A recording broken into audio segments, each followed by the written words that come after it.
လက်ရှိနေတဲ့အနေထားပါအီရန်ဘက်ကတော့နည်းနည်းလေးတန်းရော့သွားတဲ့ပုံစံတွေတော့တွေ့နေရတယ်နော်တရုတ်ဘက်ကဘယ်လိုကျင်းလိုက်လဲမသိဘူးသူကတော့ပြောတာက Trump ပြောတာကတော့အီရန်ကိုတရုတ်ကလက်နက်တွေထပ်မပေးတော့ဘူးမရောင်းတော့ဘူးလို့ပြောနေတာပဲဒါပေမဲ့ကျွန်တော်ရဲ့အတွေ့အကြုံပေါ့နော်ကျွန်တော်နိုင်ငံရေးကိုစစိတ်ဝင်စားတဲ့မြောက်ကိုရီးယားကိစ္စကဒါကျွန်တော်တောက်လျှောက်သိခဲ့တာတရုတ်ကအမြဲပြောခဲ့တာဟိုတုန်းကဆိုရင်လုံခြုံရေးကောင်စီကမြောက်ကိုရီးယားကိုဒီနျူကလ িয়ার လက်နက်နဲ့ပတ်သက်ပြီးလောက်တာတွေရှိလို့ဒီစီးပွားရေးပိတ်ဆို့တာလက်နက်ရောင်းချတာပိတ်ဆို့တာကိုလုံခြုံရေးကောင်စီမှာမဲခွဲတဲ့အချိန်မှာတရုတ်ရောရုရှားမကန့်ကွက်ခဲ့ဘူးဗီတိုလည်းမသုံးဘူးဒါပေမဲ့နောက်ွယ်မှာတရုတ်နဲ့ရုရှားပဲထုတ်ပေးနေတာအားလုံးပဲမင်္ဂလာပါ Miss Myanmar New Channel မှာလူယူတော်လာရေးတဲ့များကိုနားဆင်နိုင်ရန်အတွက် like and subscribe လုပ်ထားပြီးပါရင်တောင်းဆိုအပ်ပါတယ်အဲ့တော့မြောက်ကိုရီးယားဒီနောက်ဆိုလူကလည်းနဲ့ရသွားတာပြောနေရင်လည်းရသွားတာအဲ့တော့ရှင်းပြောရရင်သူတို့ပဲထုတ်ပေးတာပဲအဲ့တော့အီရန်ကိုလည်းမပေးဘူးလားပြောတယ်သူတို့ပဲပေးနေတာပဲပြောချင်တာအီရန်ရဲ့တယောက်တည်းအင်အားနဲ့အခုလိုဘယ်လက်ဆက်မစ်ဇိုင်းဒုံးကြီးတွေထုတ်ဖို့ဆိုတာမဖြစ်နိုင်ဘူးနီးပညာလိုတယ်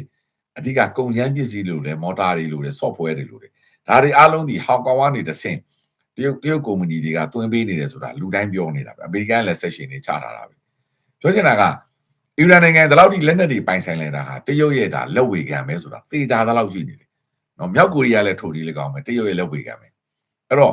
့နော်ရုရှားရဲ့လက်ဝေခံပဲဒါကိုကြည့်ချင်းအဖြစ်တရုတ်သမ္မတကပြောတယ်ဆိုပြီးတော့ဒေါ်နယ်ထရန့်ကဂုဏ်ယူပြီးပြောနေပဲအဲ့ဒါဘယ်လောက်ထိမှန်လို့လဲမြောက်ကိုရီးယားကိုလည်းဒီလိုပဲပြောခဲ့တာပဲ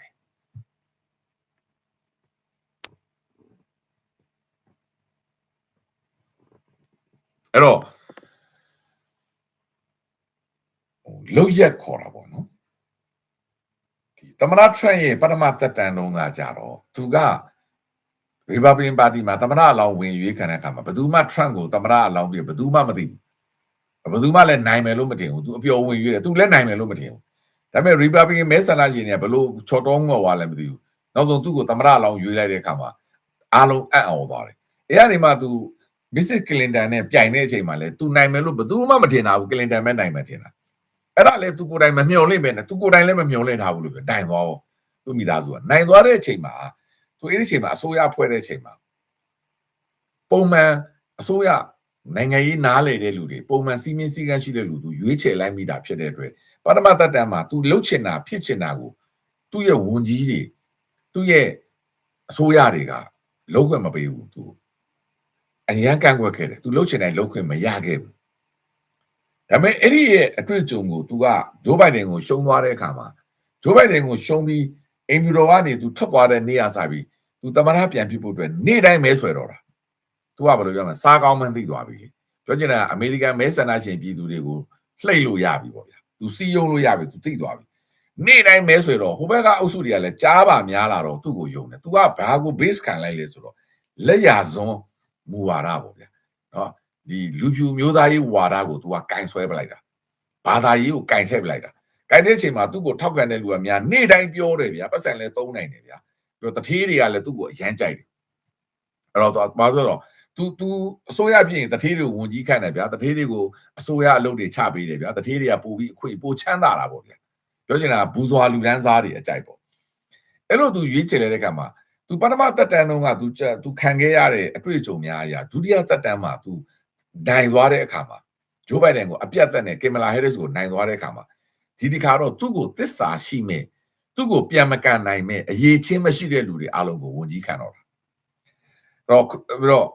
့ဘီလီယံနာတွေအားလုံးကိုသူခန့်လိုက်တယ်ဘီလီယံနာတွေကငကိုတွေကဘီလီယံနာဗျာဘူဇွာပဲဆိုသူတို့ဘူဇွာသူတို့အကျိုးစီးပွားပဲသူတို့ကြည့်ပါကျန်တဲ့လူတွေအားလုံးဒ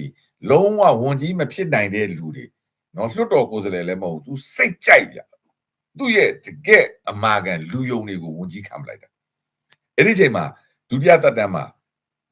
သူလှုပ်တာများကိုကန့်ကွက်မဲ့လူလည်းမရှိတော့ဘူးနှုတ်ထွက်မဲ့လူလည်းမရှိဘဲနဲ့စိတ်ကြိုက်လှုပ်သွားတာအဲ့တော့အဲ့ဒီအနေထားကနေပြီးတော့သူ့ရဲ့တရုတ်နိုင်ငံကကြတော့ဗျာကမ္ဘာကြီးမှာတည်ငြိမ်တဲ့အစိုးရဗျာနော်အာဏာရှင်နိုင်ငံတွေကတည်ငြိမ်နေဗျာနော်ခဏခဏအပြောင်းလဲလည်းမရှိဘူးသူတို့ရဲ့နိုင်ငံခြားရေးမူဝါဒတွေသူတို့ရဲ့စီးပွားရေးမူဝါဒတွေကတည်ငြိမ်နေတည်ငြိမ်တဲ့ခါကျတော့ Trump နဲ့ဆိုင်အများကြီးအတွေ့အကြုံများတယ်ကမ္ဘာခေါင်းဆောင်အများကြီးနဲ့စကားပြောဘူးလေအမေရိကန်နဲ့လည်းသူတို့အမျိုးစုံရင်ဆိုင်ခဲ့ဘူးလေနော်ကမ္ဘာကြီးကိုလည်းဘယ်လိုစိန်ခေါ်ရမလဲဆိုပြီးတော့သူတို့ဥဆောင်နိုင်စွမ်းရှိတဲ့ခါကျတော့သ တဘာချင်းကကြတော့တခြားစီပဲထိုနည်းကောင်ပူတင်လည်းအတူတူပဲပူတင်ကလည်းတကယ်ဆရာကြီးတကယ်တဘာရင်ဝါရင်အမေရိကန်သမ္မတပေါင်းအများကြီးနဲ့သူဆက်ဆံမှုတွေကမ္ဘာခေါင်းဆောင်တွေအများကြီးနဲ့ဆက်ဆံမှုတဲ့ခါကျတဘာရင်နေအဲ့ဒီနော်ပြီးတော့ပူတင်ရဲ့နိုင်ငံခြားရေးဝန်ကြီးဌာနနိုင်ငံခြားရေးဝန်ကြီးနော်ဇာဂီရာဗလောလာသူကတကယ်ဆရာကြီးနော်တန်ရေးတမန်ကြီးမှာတကယ်ဆရာကြီးတရုတ်ရဲ့နိုင်ငံခြားရေးဝန်ကြီးတွေကဝန်ကြီးတို့ဘာတို့ကလည်းတကယ်ဆရာကြီးတွေအဲ့တော့အဲ့လိုဆရာကြီးတွေနဲ့ဒေါ်နယ်ထရန့်ခန့်ထားတဲ့ခေါ်ခိုင်းထားတဲ့သစ္စာခံတွေခို့တဲ့အရေးချင်းမရှိတဲ့လူနဲ့တွေ့တဲ့အခါမှာအဲ့မှာအခုကိုယ်ရတာပဲ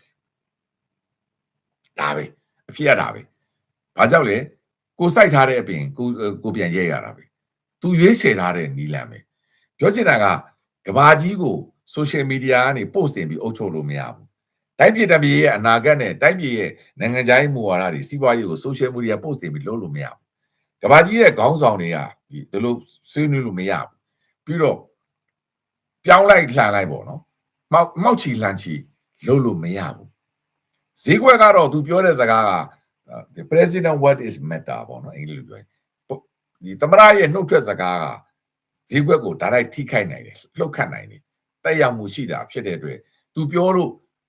ကိုစီနိုတက်တာကြတာ stock share တွေတက်တာကြတာရေနံဈေးတွေတက်ကြတာတော့ဖြစ်တယ်ဒါပေမဲ့ဒီလိုတည်ငြိမ်နေတဲ့သူ့အတူအာဏာရှင်ပဲဖြစ်ပေါ့နော်တရုတ်နဲ့ရုရှားကတည်ငြိမ်တဲ့အစိုးရဗျအတွေ့အကြုံရစ်ကျက်တဲ့ကမ္ဘာကြီးကိုလှုပ်ခတ်နိုင်အောင်လုပ်နိုင်တဲ့အနေအထားရှိတယ်ပတ်စံလည်းရှိတယ်နည်းပညာလည်းရှိတယ်အဲ့တော့အဲ့ဒါမျိုးနဲ့သွားပြီးတော့ရှင်တဲ့အခါမှာအမေရိကန်မှာကအတွေ့အကြုံရှိတဲ့ဝန်ထမ်းတွေအားလုံးကိုထရန့်အစိုးရတက်လာတဲ့အခါမှာအကုန်ဖြုတ်ပလိုက်ပြီအားလုံးမှတ်မိလားအီလွန်မတ်ကြီးလေလွှတ်ကြီးနဲ့ကင်ပြီးတော့အကုန်ဖြုတ်ပလိုက်ပြီနိုင်ငံခြားရေးဝန်ကြီးဌာနမှာလည်းဖြုတ်ထုတ်သက်တွေကုန်ပြီ FBI မှာလည်းဖြုတ်ထုတ်သက်တွေကုန်ပြီ CIA မှာလည်းဖြုတ်ထုတ်သက်တွေကုန်ပြီဝန်ကြီးဌာနတွေမှာဖြုတ်ထုတ်သက်တွေအကုန်ကုန်ပြီအဲ့တော့ဒီတက်လာတဲ့သမရဆွဲခန့်ထားတဲ့လူတွေနဲ့သမရကိုအကြံပေးနေတဲ့ mega တွေရဲ့ policy maker တွေကသူတို့စိတ်ကြိုက်သူတို့ရှောက်လို့နေတာအဲ့တော့ရှောက်လို့တော့အချင်းချင်းကိုတော့ဖျဲချောက်လို့ရတာပေါ့နော်ယူကရိန်းတို့လိုမျိုးကျွန်တော်တို့ UK တို့လိုမျိုးကနေဒါတို့လိုမျိုးမက္ကဆီကိုတို့လိုမျိုးဗင်နီဇွဲလားလို့သူဖျဲချောက်လို့ရတာပေါ့ဥရောပနိုင်ငံတွေကိုသူအနိုင်ကျင့်တာပေါ့ဗျာအာရှနိုင်ငံတွေကိုအနိုင်ကျင့်တာပေါ့ရတယ်ပြန်မလုပ်ရဘူးဘာကြောင့်လဲတချို့ဟာတွေကအမေရိကန်နဲ့မှီနေရတာရှိတယ်အရှိကိုလည်းစဉ်းစားကြတာရှိတယ်အဲ့တော့သူတို့ကလည်းလက်လွန်ချင်လွန်နဲ့နေတိုးဆိုရင်free rider လို့ပြောရတယ်နေတိုးကအမေရိကန်စစ်အင်အားကိုအသုံးချပြီးတော့နေတိုးနိုင်ငံတွေကစစ်အသုံးစစ်ဘတ်ဂျက်ကိုမသုံးမဲနဲ့ပတ်စံမသုံးမဲနဲ့သူတို့နိုင်ငံရဲ့ဒီပြည်သူတွေအတွက်ပေါ့နော်သူတို့နိုင်ငံတိုးတက်မှုတွေပဲလုပ်နေတာဖြစ်တဲ့အတွက်သူတို့မှလည်းသူတို့အားနေချက်သူတို့ရှိတော့အသားလေးပါးစပ်ပိတ်နေရတော့ပြောချင်တာကသီးခံရတာပဲဗျာငုတ်ခံရတာပေါ့နော်ကနေဒါဝန်ကြီးချုပ်တော့ပြောခံရတာရှိအောင်လားနော်အခုဆိုရင်ကျွန်တော်တို့ UK ဝန်ကြီးချုပ်စတမ်မာကိုပြောတာမှနှစ်ပြားမှမတန်ဘူးပြည်သစ်ကိုလည်းပြောအခုဆိုအီတလီဝန်ကြီးချုပ်ကိုလည်းပြောစပိန်ကိုလည်းပြောတာမှနှစ်ပြားမတန်ဘူးအဲ့တော့အဲ့ဒါမျိုးတွေသူပြောနေတာဗျာတော့အဲ့ဒါမျိုးသူလှုပ်ထားတာဖြစ်တဲ့အတွက်တရုတ်သမ္မတကသူအဲ့လိုလုပ်ဘယ်ရမလဲဘာကြောင့်လဲအမေရိကန်လည်းတရုတ်ကိုမိခိုနေရတာပဲအပြန်လည်မိခိုနေရတာနော်အာရှမှာတရုတ်နိုင်ငံရဲ့အင်အားကြီးထွားလာမှုကိုအမေရိကန်လည်းမျက်ဝါးတွေတင်တွေ့နေရတာပဲအဲ့တော့ဒီလိုအနေထားများအရသူ့ရဲ့အားနည်းချက်ပေါ့နော်သူ့ရဲ့ဒီအစိုးရအဖွဲ့ရဲ့အားနည်းချက်တွေပြောချင်တာကဗျာရိုးရိုးရှင်းရှင်းလေးကိုဝန်ကြီးတွေကိုကိုရဲ့မီဒီယာကိုကိုအသုံးမကျဘူးလို့ပြောတယ်ဗျာကိုရဲ့လွှတ်တော်အမတ်တွေကိုကိုအသုံးမကျဘူးပြောရင်ဘေးလူကကိုပါအထင်သေးမှာပေါ့ဗျာအိမ်တိမ်မှာလို့ပေါ့ကျွန်တော်ကအိမ်တော်ဦးစီးဖြစ်ပြီးကျွန်တော်မယားအသုံးမကျကြောင်းပြောမယ်ကျွန်တော်မယားလည်းကျွန်တော်မကောင်းကြောင်းပြောမယ်ကျွန်တော်ကလေးမကောင်းကြောင်းကျွန်တော်ရှောက်ပြောမယ်ကျွန်တော်သမက်မကောင်းကြောင်းချွေးမကောင်းကြောင်းပြောရင်ပတ်ဝန်းကျင်ကတော့နားထောင်လိုက်ပါပဲအချိန်တန်ကြရင်ပတ်ဝန်းကျင်ကဘလို့မြင်မယ်ဟာဘလို့မိသားစုကြီးလေဟာလှိုင်ဝင်းတို့မိသားစုကဘလို့ပြတယောက်အချင်းချင်းတွေပြောနေကြတယ်ကိုပန်ကိုလန်တော့မရှက်ကြဘူးလားမသိဘူးအဲ့တော့တမိသားစုလုံးကိုပတ်ဝန်းကျင်ကအထင်သေးမြည်တဲ့ဆက်ဆံတာပေါ့ဟုတ်တော့မလားဒါရိုးရိုးရှင်းရှင်းလေးပဲလေအဲ့တော့သူတက်လာတဲ့ကဂျိုးဘိုင်ဒန်ကိုမကောင်းပြောအမေရိကန်သမ္မတတွေကိုမကောင်းပြောသူလွှတ်တော်ဒီမိုကရက်တွေကိုမကောင်းပြောသူမီဒီယာကိုမကောင်းပြောမနေ့ကတော့နော်မနေ့ကတော့တရုတ်ကပြန်လာပြီး Air Force One လေပြန်ပေါ်မှာကျွန်တော်ထင် CNN သတင်းထောက်ပဲထင်တယ်သူ့ကိုမေးလိုက်တာနှစ်ပြားမတန်အောင်ပြောထည့်တာဗျ မင်းတို့တွေအသုံးမကြတာမင်းတို့တွေပောက်ကရရင်းနေတာမင်းတို့တွေအမှားတွေကြီးတယ်မင်းတို့ကြောင့်ငါတို့အမှန် तू လောက်တာမှားလို့မေးတာကို तू ကမီဒီယာကိုပြန်အဲ့တော့ तू ကိုယ်တိုင်ကသူ့မီဒီယာကိုအထင်မကြီးဘူး तू မီဒီယာ तू ကိုယ်တိုင်ကသူ့နိုင်ငံရေးကိုအထင်မကြီးဘူး तू ကိုယ်တိုင်ကသူ့ဒီမိုကရက်ကိုအထင်မကြီးဘူး तू ကိုယ်တိုင်ကသူ့ရဲ့ဝန်ထမ်းတွေကိုအထင်မကြီးတော့တရုတ်ကအထင်ကြီးမလားဗျ तू ဒါပဲအခု तू လှုပ်လိုက်တာက तू ကိုယ်တိုင်ကသူ့လူတွေကို तू ချနေကိုမိသားစုဝင်တွေကိုနိုင်ငံသားတွေကိုရဲ့နိုင်ငံရေးသမားတွေကိုချနေတာသတိထားကြည့် Trump အစိုးရရဲ့ဒီလွှတ်တော်ကြားနာပွဲတွေမှာဝန်ကြီးတွေပြန်ပြောတာဗျာတကက်လမ်းဘေးကခင်ဗျာဘယ်လိုပြောမလဲကျွန်တော်ထင်တယ်မြန်မာပြည်ကဘယ်လိုပြောမလဲဒီဆွေဆောင်တို့အုပ်စုတော်အဲ့လောက်ပြောတတ်မှမထင်ဘူးကက်လက်ရံပြန်တွေ့တာဗျာလွှတ်တော်အမတ်တွေနော်သူ့ရဲ့ဘယ်လိုပြောမလဲဗာလေ FBI အကြီးအကဲဆိုတဲ့လူသူ့ရဲ့တရားရေးဝန်ကြီးဆိုတဲ့လူသူတို့ရဲ့ထောက်လှမ်းရေးအကြီးအကဲဆိုတဲ့လူနော်သူ့ရဲ့အခုဗာလေစစ်ရေးရာဝန်ကြီးကာကွယ်ရေးဝန်ကြီးဆိုတဲ့လူတွေကက်လက်ရံပြန်တွေ့တာဗျာအပြောကိုမခံတာအဲ့လိုမျိုးလူတွေကိုအဲ့ဒီမီဒီယာကလည်းတကဘာလုံးကိုပြထားတဲ့အခါမှာသူ့ရဲ့နိုင်ငံရေးဂုဏ်သိက္ခာနဲ့သူ့ရဲ့ယက်တီမှုကိုတရုတ်တို့ရုရှားတို့ကအထင်သေးတာပေါ့ဗျာသူဒီအသံသာကျဲရဲတာလက်တွေ့မှာဘာမှမဟုတ်ဘူးဆိုတာကြီးကိုမြင်လိုက်ရတာဒါဆိုရင်မေးစရာရှိတယ်သူဗင်နီဇွဲလားဗျာအချင်းနိုင်ငံဗျာဘာစစ်လက်နက်မှမရှိလို့သူခရတွေသိနေတယ်ဘာထူးဆန်းလို့လဲသူတကယ်သွားပြီးအီရန်ကိုလှုပ်တဲ့ခါကျအီရန်ပြန်လဲချအောင်မျက်လုံးမျက်စံနေပြူးနေပြီကျွန်တော်အဲ့လိုပြောလို့အီရန်ကိုအားပေးနေတာမဟုတ်ဘူးเนาะအီရန်ဘယ်တော့မှအမေရိကန်ကိုမနိုင်ပါဘူးဒါပေမဲ့အမေရိကန်ရဲ့ရွေးချယ်မှုကိုပြောချင်တာသူများမလေးမစားပမာမခန့်လုပ်ခြင်းကိုခံလိုက်ရတယ်အဲ့ဒါကိုအီရန်ကိုထောက်ခံတဲ့လူတွေကတော့အဟုတ်ကြီးထင်တယ်အမှန်ကမဆိုင်ဘူးအီရန်နိုင်ငံဘယ်တော့မှအမေရိကန်ကိုမနိုင်ဘူးဘယ်တော့အခါမှလည်းနိုင်ဖို့မရှိဘူးဒါပေမဲ့သူကင်တွယ်ပုံကင်တွယ်နီးမှားသွားတဲ့အခါမှာတော့မဟုတ်လေသူတို့ရဲ့ဆုံးဖြတ်ချက်တွေလောတဲ့အခါမှာတို့သူမျိုးလေနတန်ယာဟုပြောတိုင်းရှောက်လို့တဲ့အခါမှာအခုသူဒီမထွေးနိုင်မအန်နိုင်မစားနိုင်မတောက်နိုင်နဲ့သူကဒုက္ခရောက်နေတယ်ရင်ဘက်ကြီးကဲပြီးတော့ဘာဖြစ်နေမှမသိဖြစ်သွားတာအဲ့ဒီအာနေချက်ကိုအာနာရှင်ဆိုတဲ့ကိုဘလက်ပေါ့နော်ကျွန်တော်ပြောချင်တာကိုဘလက်သွေးအေးတဲ့လူတွေသွေးဆာတဲ့လူတွေအစင်လာနဲ့တို့ကသွေးဆာတာနော်သူတို့ကဒီယာဒူးကိုပြည်သူတွေရဲ့မဲဆန္ဒရှင်ပြည်သူတွေအတိုက်ခံနိုင်ငံရေးသမားတွေရဲ့ဟိုပပဆက်ဆက်ကြီးကိုရသွားတာ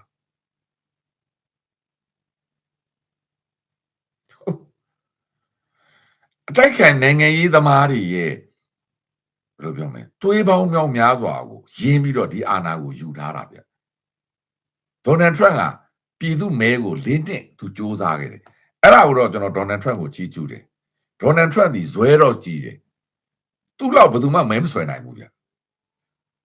လေးနှစ်လုံးမဲဆွဲတာနေ့တိုင်းထွက်ပြီးမဲဆွဲတာဗျပတ်စံနေလဲဘယ်လောက်တော့သုံးလိုက်လဲမသိဒါပေမဲ့သူ့ကိုပေးတဲ့လူလည်းရှိမှာပေါ့လေနော်ဇွဲတော့ကြီးတယ်ဗျသူကပြည်သူကိုမရရအောင်အပြောကောင်းတယ်ပေါ့ဗျဟုတ်တာတွေရောမဟုတ်တာတွေရောဟိုသူ့ကိုလူကြိုက်များတာတွေရောဟိုဖျားသခင်ကသူ့ကိုခံထားတာတွေရောအကုန်လျှောက်ပြောတာ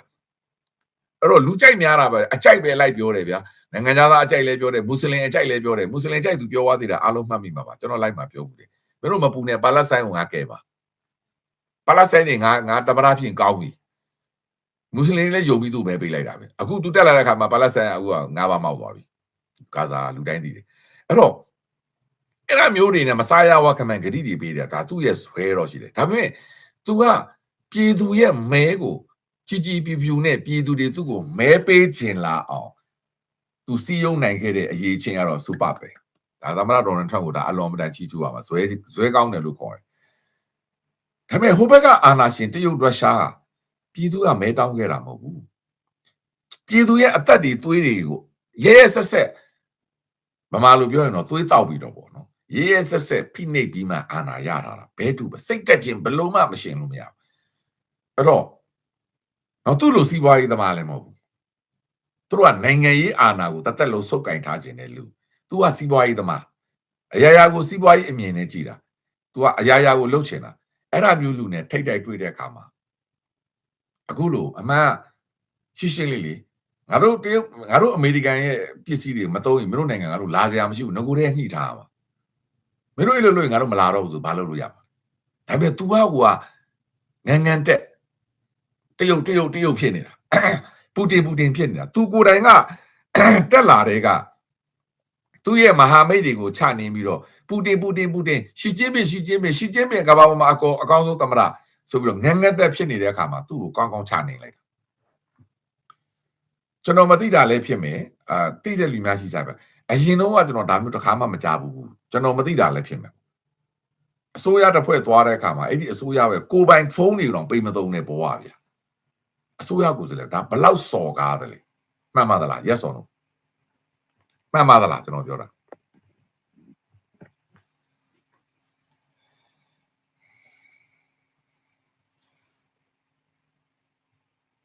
ကြားဘူးလားကျွန်တော်တော့မကြားဘူးကျွန်တော်မသိတာလည်းဖြစ်မယ်နော်အမေရိကန်အစိုးရတပ်ဖွဲ့လုံးရဲ့တယ်လီဖုန်းတွေအားလုံးကိုတရုတ်အစိုးရလုံးဝသုံးခွင့်မပေးဘူးအကုန်ပိတ်ဆိုရှယ်မီဒီယာတွေအကုန်ပိတ်ပြီးတော့သူတို့ပေးတဲ့တယ်လီဖုန်းပဲသုံးရမှာသူတို့ပေးတဲ့ဆင်းကပ်ပဲသုံးရမှာအပြက်ပိတ်တာကြားဘူးလားဘယ်အမေရိကန်ထောက်လှမ်းရေးနဲ့အမေရိကန်လုံခြုံရေးမှာလက်မခံဘူးကြားဘူးလားကျွန်တော်တော့မကြားဘူး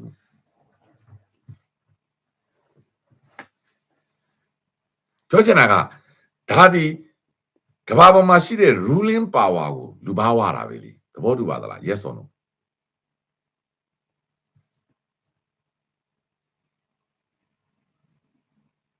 ရှင်းနေတာပဲလေမကျင်တတ်ဘူးလားမကျင်နိုင်လှည့်ပြန်ရုံပဲမလာဘူးပေါ့ပြီးပြီပေါ့ဘာကြောင့်လဲဒေါ်နယ်ထရန့်ကတရုတ်ကိုလိုနေပြီသူတရုတ်ကိုကြေးခေါ်နေတာအဲ့ဒီအတွက်ဟိုဘက်ကသူ့ကိုဟိုကကိုဘလက်နော်ပြောချင်တာအာနာရှင်တွေကိုထရန့်ကသူပတ်စံနဲ့သွား short တွေ့တာအာနာရှင်တွေဝါစားပလိုက်မယ်ဘာအောင်မေ့နေလဲ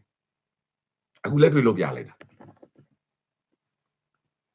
ကဘာပေါ်မှာအမေရိကန်အစိုးရကိုလာလေလို့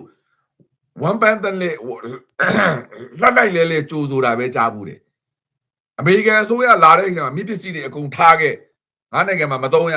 ငါပေးတာပဲကင်သုံးဆိုတော့တခါမှမကြားဘူးဒါဟာတရုတ်ကအမေရိကန်ကိုပါရိုက်လိုက်တာပဲသဘောတူပါသလား yes or no အဲ့တော့ထရန့်တက်လာရင်ထရန့်ကိုပညာတရုတ်ကိုပညာပေးမယ်လို့ပြောနေကြတဲ့သူများကိုမေးချင်တာဒီကိစ္စဒီထရန့်ကတရုတ်ကိုပညာပေးလိုက်တာလားတရုတ်ကထရန့်ကိုမျက်နှာကိုပါရိုက်လိုက်တာလား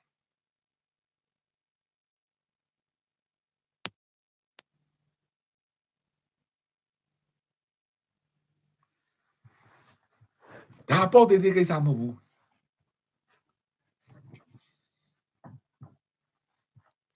လုံခြုံရေးရဆိုပြောရင်လေဗျာသူတို့အစည်းအဝေးလုပ်တဲ့ခမ်းမထဲကိုမယူဝါနဲ့ပြောရင်ဒါနည်းနည်းဒိတ်ပဲရှိဒါပေမဲ့ဗျာဝန်ကြီးအစ်စ်လဲပဲတွေဗျာဘသူကဒီတယ်လီဖုန်းကိုထုတ်သုံးပါလဲဟုတ်တယ်မလားဒါပုတ်ကိုရေးပစ္စည်းတွေပဲနောက်ဒီကိစ္စကလေဘာကိစ္စဘာကိုကန့်သက်စရာရှိတယ်ကျွန်တော်တို့တစ်ခါမှမကြားဘူးကျွန်တော်မသိတာလည်းဖြစ်မယ်နော်ကျွန်တော်ကနိုင်ငံတကာသတင်းတွေကိုအစဆုံးမသိတာလည်းဖြစ်မှာပေါ့နော်သိတဲ့လူများကျွန်တော်နဲ့အသက်ကြီးတဲ့လူများအတွေ့အကြုံကျွဲဝါတဲ့လူများမေးကြည့်ပြပါအရင်တော့အဲ့ဒါမျိုးဖြစ်တာကြားဘူးလားဥပမာအမေရိကန်နိုင်ငံကိုလာလေတဲ့နိုင်ငံခေါင်းဆောင်တွေသူအစိုးရအဖွဲ့တွေမင်းတို့ပစ္စည်းတွေအကုန်လုံးထားခဲ့ငါတို့နိုင်ငံမှာပေးမသုံးဘူးငါတို့ပေးတဲ့အမေရိကန်ဖုန်းပဲကျွန်တော်တော့မကြားဘူး UK မှာလည်းကျွန်တော်မကြားဘူးအခုကျွန်တော်တို့ UK ဝန်ကြီးချုပ်သွားတယ် UK ဘီရင်သွားတယ်ဗျာ UK နောက်ဥရောပခေါင်းဆောင်တွေအမေရိကသွားတာအမေရိကန်အဲ့လိုသိမ်းတာတစ်ခါမှကျွန်တော်မကြားဘူးဘယ်သူမှလည်းသိမ်းမခံဘူးနိုင်ငံခေါင်းဆောင်မပြောနဲ့ဗျာကျွန်တော်တို့သွားလေတဲ့ခီးတွေတော့အဲ့လိုသိမ်းတာကျွန်တော်တို့လက်မခံဘူးဟုတ်တယ်မလားတစ်ခါမှမကြားဘူးဒါဆိုရင်ဘာကြောင့် Trump ကလက်ခံလိုက်တာလဲသူကိုယ်တိုင်ငန်းငတ်တဲ့တရုတ်သမ္မတနဲ့တွေ့ချင်နေတာဘာကြောင့်လဲသူရှေ့ပြီးတော့အီရန်သွားလှုပ်လိုက်လို့ဘာကြောင့်လဲသူအကျိုးစီးပွားတဲ့သူ့ရဲ့ခရိုနီခရိုပြားတွေသူ့ရဲ့ကုမ္ပဏီတွေပေါ့ဗျာ Elon Musk ဆိုအုပ်စုနဲ့သူ့ရဲ့မိသားစုအကျိုးစီးပွားတဲ့တရုတ်နဲ့လက်မှတ်ထိုးချင်လို့အဲ့တော့ဒါဟာတော်တော်ထူးဆန်းတဲ့ကိစ္စပဲလုံခြုံရေးအကြောင်းပြချက်နဲ့မယုံဘူးဆိုရင်ဘာကြောင့်ဖိတ်သေးလဲဗျာ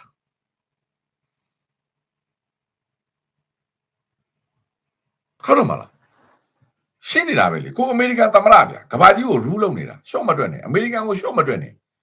သမ္မတထွန်းကိုကြည့်ပြီးတော့အမေရိကန်ကိုရှော့မတွက်နဲ့အမေရိကန်ဒီကဘာကိုရူးလုပ်နေတာသူဒီ ruling power အဲ့ဒါကိုတရုတ်ကလည်းလက်ခံတယ်လက်ခံလို့ပဲတရုတ်သမ္မတရှီကျင်းပင်က ဒီကိစ္စကိုသူထည့်ပြောသွားတာ ruling power နဲ့ rising power တွေညှိနှိုင်းရမယ်ဆိုတာအမေရိကန်ကကမ္ဘာကို rule လုပ်နေတာတရုတ်က challenge လုပ်တဲ့အဆင့်ပဲရှိသေးတာကိုလူအသုံးမကျလို့အမှန်ကကျွန်တော်တို့ကချင်းချင်းပြောရတာဂူနာဒေါသောနဲ့ပြောတာကျွန်တော်တို့ကဒီမိုကရေစီဘက်ကတရုတ်ဘက်ကမဟုတ်အဲ့တော့ကိုယ့်ရဲ့ဒီမိုကရေစီခေါင်းဆောင်အပြောဆိုမတက်လို့ကိုယ့်ရဲ့ဒီမိုကရေစီခေါင်းဆောင်ရဲ့ဒီအစိုးရအဖွဲ့ဝင်တွေဘယ်လိုအသုံးမကျလို့အခုလိုခံရတာဒီလိုပဲကျွန်တော်တို့မျှော်လင့်တယ်ဘာဖြစ်လဲမကြည့်နိုင်မသွားရုံမရှိဘာရမှာမလို့လဲကိုကအပေါ်မှာစင်ပေါ်မှာရှိတာဗျအဲ့တော့ကိုစင်ပေါ်မှာရှိနေတာကိုကိုယ့်အကိုဆွဲချလိုက်တာဒါကြောင့်လေအမေရိကန်အစိုးရကစိတ်ဆိုးပြီးတော့တရုတ်ပစ္စည်းတွေအကုန်လုံးအဲ့ဒီနေ့တည်းကကျွန်တော်သတိထားမိတယ်ဒါပေမဲ့ကျွန်တော်ကဘာဖြစ်မှန်းတော့မသိဘူးအဲ့တော့အမေရိကန်သမ္မတ Air Force One ကိုပြန်လာတဲ့နေ့ကကျွန်တော်အလုပ်ထဲမှာကျွန်တော် live တက်လာတော့ကျွန်တော်ကြည့်လိုက်တယ်ဟာဒီလေပြန်လှေကားရင်းမှာအမိုက်ပုံကြီးကဘာလုပ်တာလဲပေါ့ကျွန်တော်ထင်တာကကျွန်တော်အမိုက်ပုံလို့တော့မထင်ဘူးလက်ဆောင်ပစ္စည်းတွေကိုလူတွေတက်ပြီးမှလေပြန်မဟုတ်ကျွန်တော်တို့ခီးတယ်တွေတက်တယ်လို့ပေါ့ဗျာကြည့်ရမလားကျွန်တော်တို့ခီးတယ်ဒီမှာလေပြန်စီးပြီးတဲ့လူတိုင်းသိပါတယ်ကျွန်တော်ဟန်ကယ်တွေကပါသွားတယ်ဂိတ်ပေါက်ရောက်တဲ့ခါကျရင်လေပြန်ကဝိတ်များနေတယ်မင်းတို့ဟန်ကယ်တွေကဒီချခဲ့ငါတို့ပြီးမှလေပြန်နဲ့သက်တင်ပေးမယ်ဆိုခဏကျွန်တော်တို့ကြုံမှုတယ်လေဆိုတော့အပေါ်မှာဟန်ကယ်တွေကထည့်တဲ့ဟာတွေကခီးတယ်များတဲ့ခါကျထားစရာနေရာမှာရှိမှာဆိုလို့သူတို့ကလေပြန်ဝန်းပါမှာထည့်တယ်ဒီကုန်တစ်တာထားတဲ့နေရာကိုသူကပြောင်းပေးမယ်ဆိုတာမျိုးကျွန်တော်တို့ခဏတွေ့ဘူးတယ်ကျွန်တော်ကအဲ့လိုထင်လိုက်တာအဲ့ဒီတွေကအဲ့ဒီလေပြန်ပေါ်မှာ live ကြည့်တယ်ကျွန်တော်တွေ့တယ်ဟာပုံကြီးကအကြီးကြီးပဲအမှပစ္စည်းတွေကလည်းဒီမှာအပေါ်မှာဒီမှာဟိုဒီမှာတရုတ်လက်ဆောင်ပစ္စည်းအိတ်တွေလေဟိုပန်းရောင်အိတ်တွေနဲ့အများကြီးအပုံလိုက်ကြီးတွေ့နေတာအခုသတင်းတွေမှာဖတ်ကြည့်မှာအကုန်ထားခဲ့ရတာ